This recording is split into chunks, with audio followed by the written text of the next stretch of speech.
My name is Dr. Rose Cotter. What do you want from me? Why is it that everybody else who's seen it is dead and you're alive? I've seen it too. You have it? Get away from me! Get away from me! It's smiling at me. A friendly smile. The worst smile I've ever seen.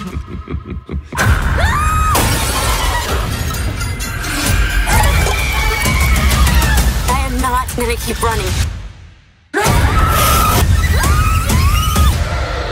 Carl? But not.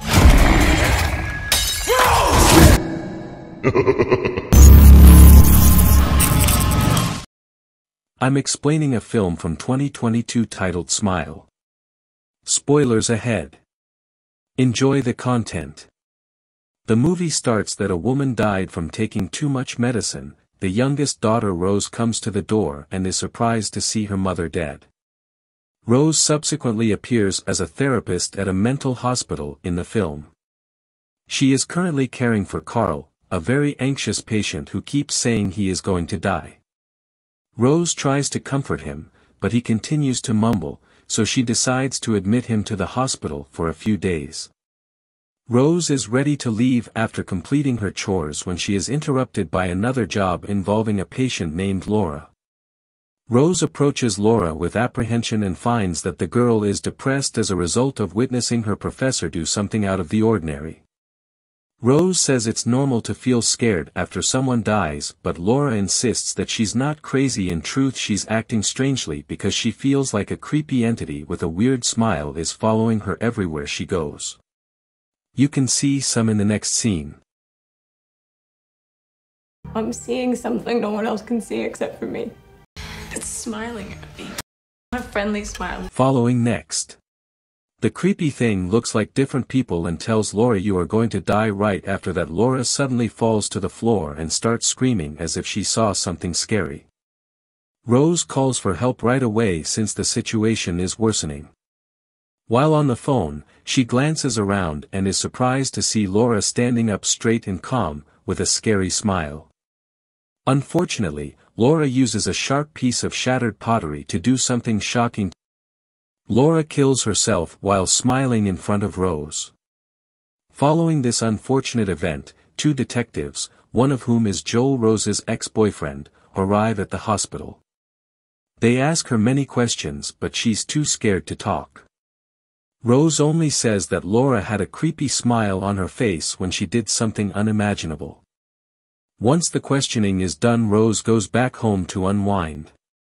She takes a shower and is about to pour herself a drink when she sees something frightening. She sees Laura standing in the corner. At the same time, her fiancé Trevor comes into the room, which surprises her for a moment.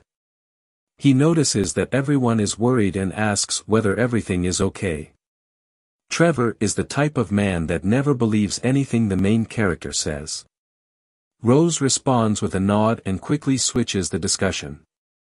Later that night, the couple had dinner with Rose's sister Holly and her husband. They are all talking about their job, but Rose looks to be distracted.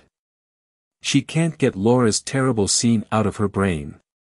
Rose tries to return to work the next day, but she has trouble forgetting what happened the day before.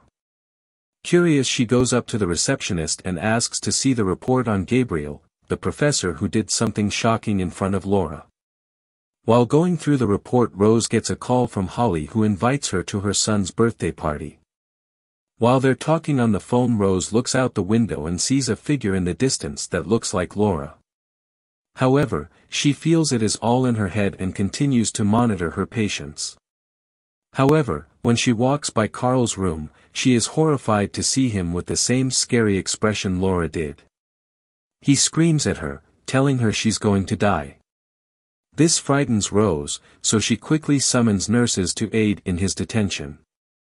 But, in an unexpected twist, Carl had been sleeping the entire time, and everything that had happened before was all in her imagination.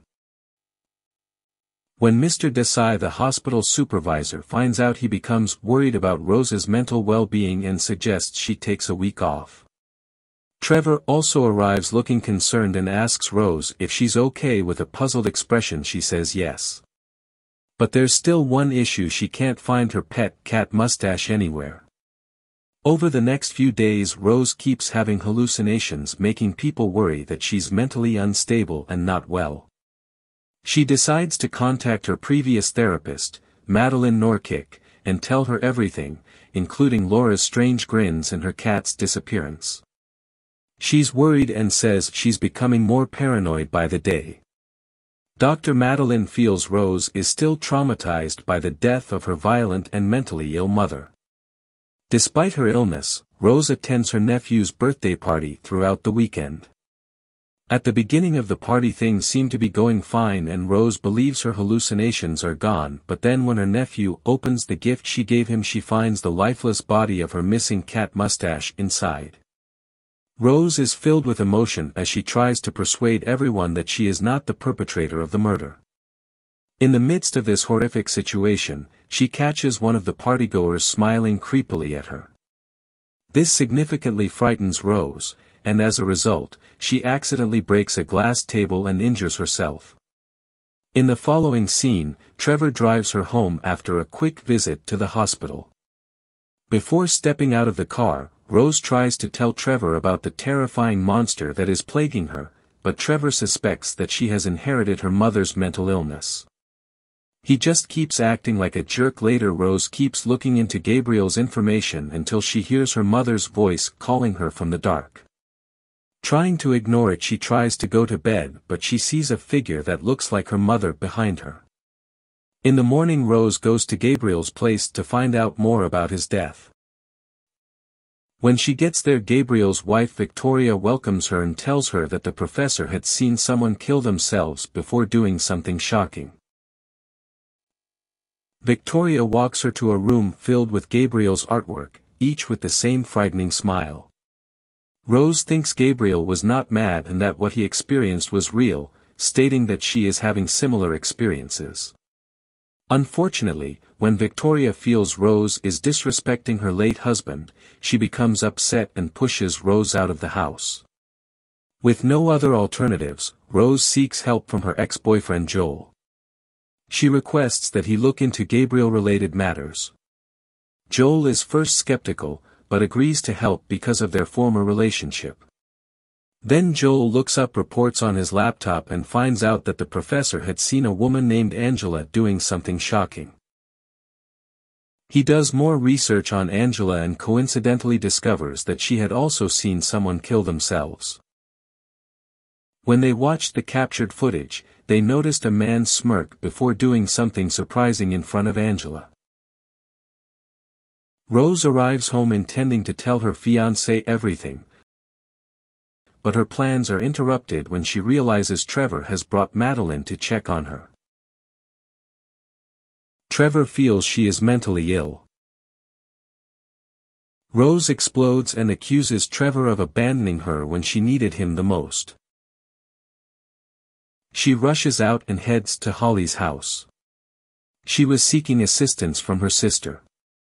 Rose shows Holly the printed pictures of the other victims and explains how she got her patient's curse. However, Holly doesn't believe in curses and compares Rose to their late mother. This makes Rose really upset and angry because she's had enough of everyone constantly treating her poorly. After that she scolds her sister, calling her selfish and full of herself. Rose then goes back to her car to try to unwind. Holly bursts out of the house and taps on the vehicle window. When Rose glances outside, her sister's face suddenly turns upside down, but she is once again seeing hallucinations. Later that evening, Rose is trying to divert herself at a restaurant when Joel suddenly phones her. He informs her that he spent the entire night studying scary grins and discovered something unexpected. There are a total of 20 incidents, 19 of which are self-inflicted fatalities with comparable characteristics. But in the 20th case a man named Robert broke the pattern by committing murder. When a random guy saw what happened he did something shocking, keeping the pattern going. Rose is interested in this survivor and decides to meet him in person. Soon after she goes to the prison where Robert is being held. Rose goes up to him and pretends to have a patient going through a similar situation. In answer, Robert informs her that the entity feeds on trauma and that the only way to leave is to perform a brutal murder in front of a witness, traumatizing them. But in the next scene the prisoner gets scared. I've seen it too. You haven't? Get away from me! Get away from me! Later, when Rose gets home, Madeline emerges out of nowhere. They communicate, but their conversation is cut short by a phone call. Rose hesitantly answers, and to her surprise it's none other than Madeline on the other end. That means the person next to her is the entity right then. The entity starts to smile and says time is running out. In the next scene we see Rose driving to the hospital with a knife. She goes directly to the patient Carl's room and confronts him. Just then Mr. Desai appears in the doorway. Mr. Desai walks in and warns Rose that she shouldn't be around the patients. He also asks how she's doing these days, but Rose ignores all of it and suddenly takes out her knife. She starts stabbing Carl repeatedly. It seems like she wants to pass on the curse by killing him. Carl continues to grin at her after many stabs to the abdomen. Carl is in no way in agony. Rose awakens in her automobile, realizing that the entire ordeal was a delusion. Soon later, Morgan approaches her car and inquires as to why she is there, but Rose drives away without saying anything. Morgan finds a knife in Rose's vehicle and instantly calls Joel to warn him of the situation. Rose later returns to her abandoned childhood home since it is the one location where she can be alone and away from people. She's scared that she might harm someone, so she wants to isolate herself from the world. When she gets to the house she hears a weird sound, and as she goes to check, she sees the entity of her mother, but our brave main character is no longer afraid. She faces the entity and tells it to stop bothering her immediately. After this the movie goes into a flashback to the day when Rose's mother supposedly died. The woman was alive when Rose discovered her, according to an unexpected twist. However, the little girl did not seek help since she despised her nasty mother and wished for her death. Back in the present, the entity turns into a terrifying figure. It quickly attacks Rose, pinning her to the ground and threatening to torment her mind for the rest of her life. Rose, on the other hand, summons her courage and escapes by striking the monster with a lamp, causing it to catch fire. Then she walks out of the house, symbolically releasing her trauma. After the scary experience, Rose drives back to Joel's house. Hoping he'll let her stay the night, he agrees and assures her she'll be comfortable. But as he talks, a creepy smile appears on his face. Worried, Rose quickly leaves the house, but she finds herself still outside. She returns to her previous residence, realizing that her previous experience was all a product of her imagination. When the actual Joel cries her name, she feels afraid. She hurries back inside, closing herself off to prevent Joel from being cursed. At that time, the entity tears off its skin, exposing its true essence. She has a mental collapse and becomes immobile when she sees this Rose. The entity enters her body via her lips as a result of the trauma, which is a horrific sight. In the last scene, Joel breaks through the front door and sees Rose setting herself on fire with a smile on her face, passing the curse to him. If you want to watch more recaps, then don't forget to give a like, share, comment, and subscribe to the channel. Your support would be appreciated. I hope to see you next time.